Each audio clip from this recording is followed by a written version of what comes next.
Hey guys, RPM here. Hope you're doing well. Having a really great day. I am officially done wiring the 4 240 volt 30 amp circuits for my GPU rack. That's all done. I'm gonna go through in this video talking about just all this stuff here and just getting a checklist done of what I need to get this all going, and then I'll talk about the GPUs as well. So let's begin with this. So the 30 amp 240 volt circuits, I got 4 of them here. Took me about maybe a good half a day to put the rest of the conduit up here. 1-inch EMT conduit that goes up to here, and I did buy the wrong EMT clamps. This is a 1.5 inch, which I was supposed to buy a 1-inch one, so this is not even doing anything. It's just free hanging because it's actually being held up by the anchor screws from each of the meter boxes, which I have about 3 each. And some people had some reservations regarding that the weight, if I had the PDU cables in, that it could bring this whole drywall piece down.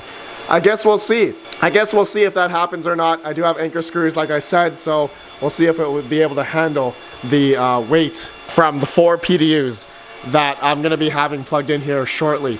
So wiring it in here into the EMT, the connectors, pulling the 10 gauge wiring through each of the boxes here was quite hard. It was because I had to be mindful.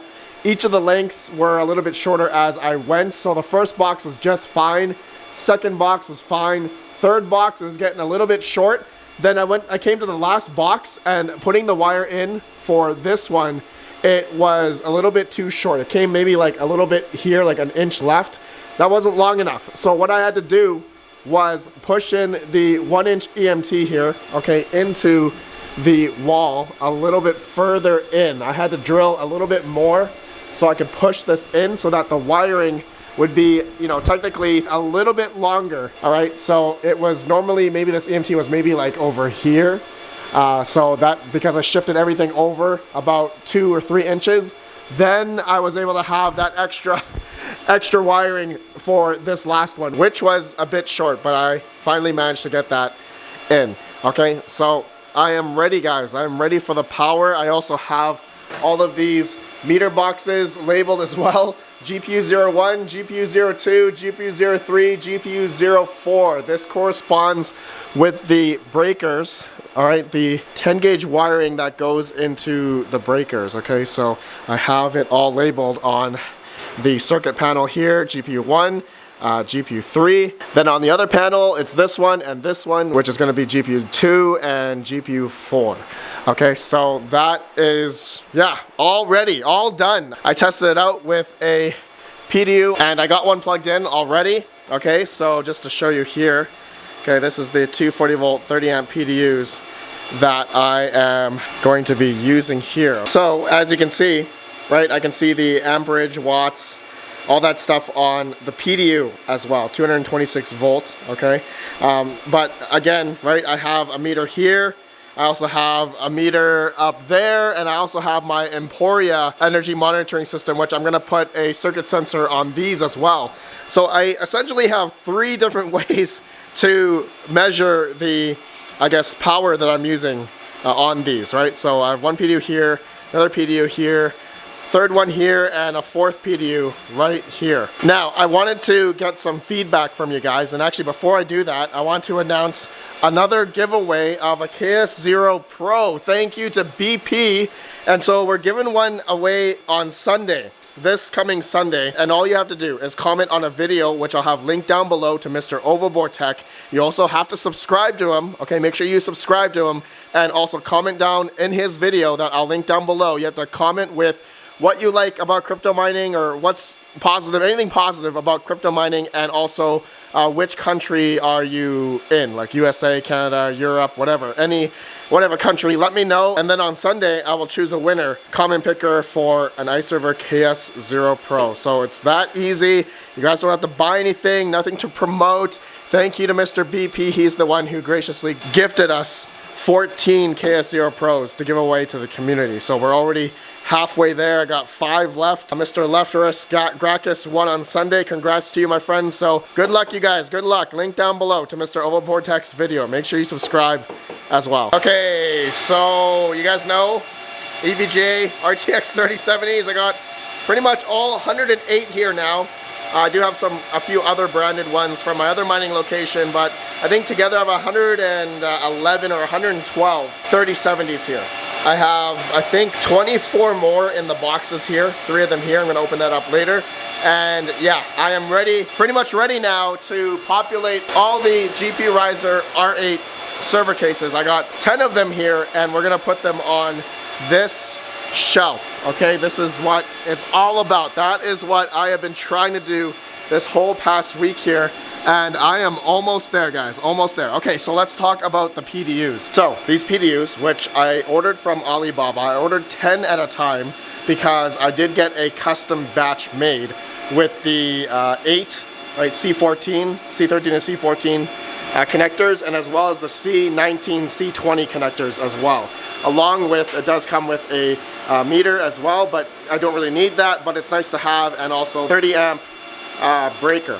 Okay, you guys can see here. So it's nice to have. Now, I'm wanting some feedback from you guys. How should I mount this, or these PDUs, 4 of them, onto the shelf? I was thinking, okay, here, let me go over here. I was thinking of like zap strapping them to the side, like right here, okay?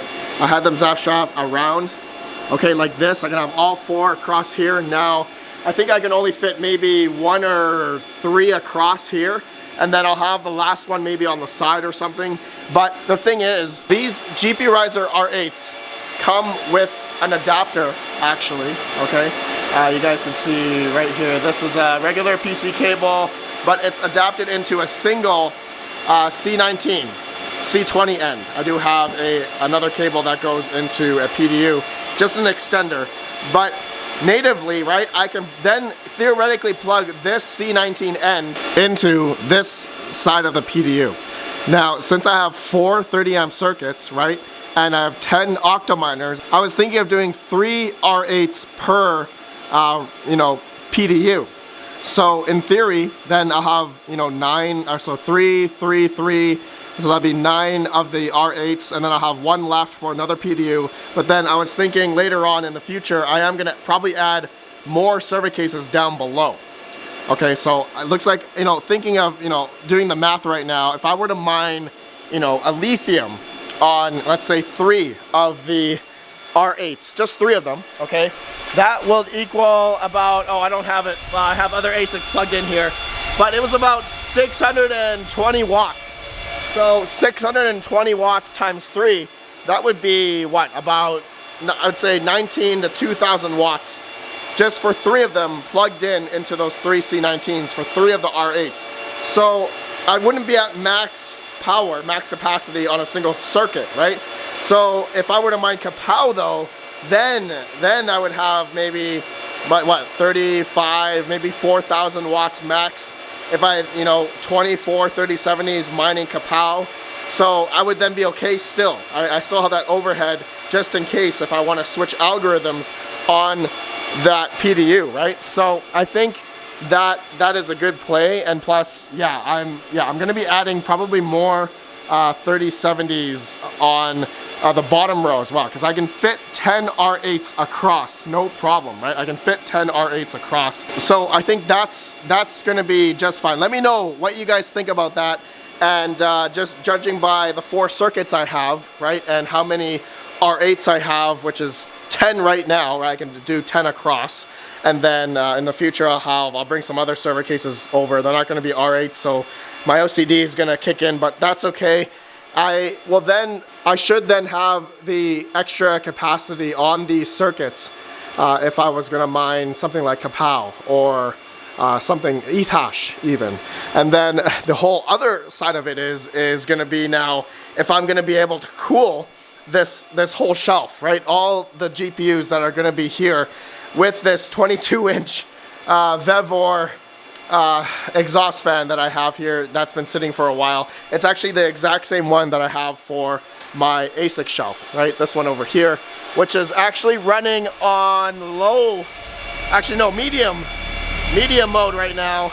And yeah, it's doing great. It's doing great for my ASICs. My ASICs are, you know, almost maxed out, right? Almost 53, 100 watts, 4,300 watts here, 3,600 watts there. So it's not bad, right? I'm using generally a lot of power here with the 3 circuits. So yeah, the power cables should then just easily be able to go like over here, because all the power supplies are going to be on the back, right? Octominers are going to be, all the fans are going to be exhausting out this way, and then all the power supply cables are going to go into these C19, C20 ports just from here to here. So that should be nice and short. Hopefully that will make it in terms of length. And then, yeah, networking, I totally forgot to buy a network switch. So I already have all the network cables. I think I have enough network cables already. I just need 10 for now. They may not be to the lengths, the proper lengths, but that's okay. And then, yeah, so I ordered a network switch, a 24 port off Amazon. It's just one of the cheap, you know, TP-Link network switches, which is like this one right there. It's just like one of these $100 TP-Link unmanaged network switches, which I actually just revamped my network. I actually put a new VLAN for this ASIC rack. Okay, so everything on that switch, on that port, which goes to my Ubiquiti rack, is on its own VLAN now. It's on its own subnet. And then I'm gonna have its own VLAN for this rack as well. I have a network port at the top there. So that port is gonna be communicating to one of the ports on the Ubiquiti, which I can designate towards that VLAN. And this one here is gonna be that GPU shelf. Okay, so this port is, I'm gonna have to VLAN that. And all this is VLANed on its own subnet as well. And also my low power shelf with all my CPU rigs. All this stuff here, which is actually on one of these Cisco switches, which is unmanaged at the moment. It is a managed switch, but I haven't configured it, nothing. I don't need to, because I just need to configure the port on the Ubiquiti, which translates over the VLAN over to everything that's plugged into this switch. So everything on this shelf is on its own VLAN, so I can see by subnet essentially each of the IP address ranges for this shelf. Then I'll have it for this shelf, okay, the GPU shelf, and then I already have it for my ASIC shelf. So I can, you know, differentiate that way. And networking wise, I can easily just figure out what's what, and, you know, also block communication between the VLANs so that, you know, maybe my HiveOS rigs cannot talk to my ASICs, my low power shelf can't talk to my ASICs or GPUs, and vice versa. So yeah, guys, the switch will come tomorrow. Then I guess the biggest thing for me I need to do next now is start getting the GPUs up, okay? So let me know what you guys think about the shelf.